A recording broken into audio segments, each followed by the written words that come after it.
ரொம்ப நாளாக இன்ஸ்டாகிராம், யூடியூப்லன்ட்டு எல்லாத்தையுமே இந்த ப்ரௌனி ரெசிபி போட்டு போட்டு தள்ளிட்டு இருந்தாங்க.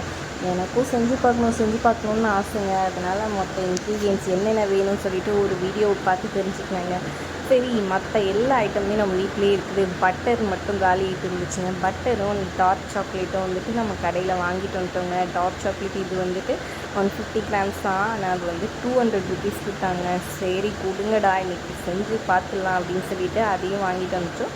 மெஷர் பண்ணி கரெக்டாக இருக்கா என்ன ஏதுன்னு சொல்லிவிட்டு எல்லாத்தையும் கரெக்டாக மெஷர் பண்ணி எடுத்துக்கிட்டோங்க. ஃபஸ்ட்டு வந்துட்டு இந்த பட்டரையும் டார்க் சாக்லேட்டையும் வந்துட்டு எடுத்துக்கிட்டோங்க. டார்க் சாக்லேட் மெஷர் பண்ணிவிட்டு அதுக்கப்புறமா அதை பிரித்து பார்த்தேங்க. அவ்வளோ அழகாக இருக்குது பாருங்கள், சூப்பராக சாக்லேட். ஆனால் டார்க் சாக்லேட் மாதிரி தெரியல, எனக்கு கொஞ்சம் டேஸ்ட்டாக தான் தெரிஞ்சிச்சு. அப்படியே கொஞ்சம் கொஞ்சம் டேஸ்ட் பண்ணிவிட்டு அதுக்கப்புறமா அதையும் வந்துட்டு இந்த பட்டரோடு சேர்த்து போட்டுட்டு டபுள் பாயிலிங் மெத்தடில் வந்துட்டு தண்ணி நல்லா கொதிக்க வச்சுருந்தாங்க. அந்த கேஸில் வந்துட்டு கொதிக்க வச்சுருந்த தண்ணிக்கு மேலே வந்துட்டு இந்த சாக்லேட்டையும் பட்டரையும் வச்சு நல்லா உருக்கிட்டோங்க. ஃபுல்லாக அழகாக உருக்கிட்டோம். அந்த உருக்கும் போதே வந்துட்டு தெரியுதுங்க எவ்வளோ வந்துட்டு அப்படியே அந்த ஷைனிங்காக வந்துட்டு தெரியுது பாருங்கள். அந்த சாக்லேட்டோடு சேர்ந்து அந்த பட்டரு அதை பார்க்கும்போதே அவ்வளோ நல்லா இருந்துச்சுங்க. எல்லாத்தையும் வந்துட்டு நல்லா உருக்கி இது பண்ணி முடிச்சிட்டோங்க. ஒரு சின்ன கட்டி கூட இல்லாமல் எல்லாத்தையும் வந்துட்டு டபுள் பாயிலிங் மெத்தடில் ஃபுல்லாக உருக்கி எடுத்துக்கலாம். அப்புறம் ஒரு பவுலில் வந்துட்டு 2 முட்டை எடுத்துக்கலாம், இல்லைனா 3 கூட எடுத்துக்கலாங்க. சின்னதாக இருந்துச்சுன்னா எனக்கு கொஞ்சம் சின்னதாக இருந்துச்சு, அதனால் 3 முட்டையை எடுத்துக்கிட்டேன். அதுக்கப்புறம் பார்த்திங்களா கொஞ்சோண்டு பிஞ்ச் ஆஃப் சால்ட் கொஞ்சம் போட்டுட்டேன். அதுக்கப்புறம் வெனிலா எசன்ஸ் ஒரு மூடி வந்துட்டு ஊற்றினேன். அது இன்னும் கூட கம்மியாக ஊற்றிருக்கலாம் போலையே, எனக்கு அந்த வீடியோவில் அப்படி தான் போட்டுருந்துச்சு. சரின்னு சொல்லிவிட்டு நானும் ஊற்றிட்டேங்க. நல்லா இதை வந்துட்டு இதோடு வந்துட்டு நம்ம நாட்டு வெல்லமும் ப்ரௌன் சுகரும் அதுக்கப்புறமா ஒயிட் சுகர் ரெண்டுத்தையும் வந்துட்டு வச்சுருக்கோங்க. அது ரெண்டும் ஈக்குவல் அமௌண்ட் எடுத்து அதையும் மெஷர் பண்ணிக்கிறோங்க.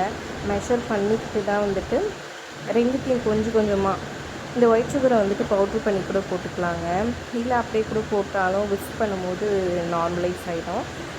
அதுக்கப்புறம் இதில் போட்டு நல்லா விஸ்க் பண்ணிட்டோங்க. இங்கே பாருங்கள், ஓரளவுக்கு நல்லா மாறிடுச்சு, கலரே மாறி வந்துச்சு.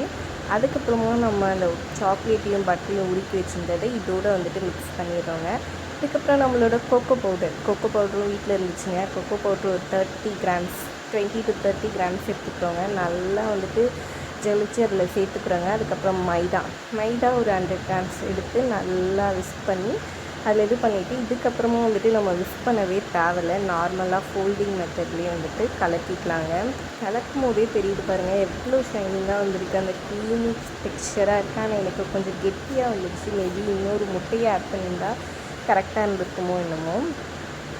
நல்லா கலக்கி முடிச்சாச்சு. கலக்கிட்டு அதுக்கப்புறமா அவன் வந்துட்டு நம்ம வீட்டில் ரிப்பேராக இருக்கிறதுனால நம்ம வந்துட்டு குக்கரின்னு சொல்லி கேஸ்லேயே பண்ணிடலாம். குக்கரை எடுத்து நல்லா ஹீட் பண்ணிட்டோங்க. விசிலும் அந்த கேஸ்கட்டும் இல்லாமலே வந்துட்டு நாங்கள் வந்துட்டு அந்த குக்கரை வந்துட்டு நல்லா ஹீட் பண்ணிட்டோங்க. ஹீட் பண்ணிவிட்டு அதுக்குள்ளே ஸ்டாண்டை வச்சுட்டு கரெக்டாக வந்துட்டு 25 to 30 மினிட்ஸ் லோ ஃப்ளேமில் வந்துட்டு இந்த கேக்கை வந்துட்டு அதாவது ப்ரௌனியை வந்துட்டு பேக் பண்ணி எடுத்தோங்க. செம்ம சூப்பராகவே வந்துருந்துச்சுன்னு சொல்லாங்க. பார்க்க ஒரு மாதிரியாக தெரிஞ்சாலும் சாப்பிட அவ்வளோ டேஸ்ட்டாக இருந்துச்சுங்க. என்கிட்ட வந்துட்டு அந்த டூத்பிக் இல்லாதனால நான் ஃபோர்க்கை வச்சு இப்படின்னு பண்ணிவிட்டேங்க. அதனால தான் இந்த கோளாறு. பட் டேஸ்ட்டு சூப்பராக இருந்துச்சு. மஸ்ட் ட்ரைங்க, நீங்களும் ட்ரை பண்ணி